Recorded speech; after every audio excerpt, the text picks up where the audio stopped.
guys, good morning.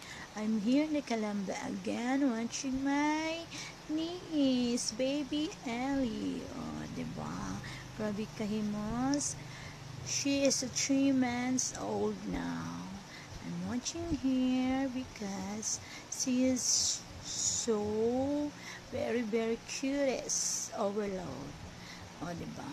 While hutaw ko og gatas, make milk for my niece, and then Yaya Bells na me. O, diba?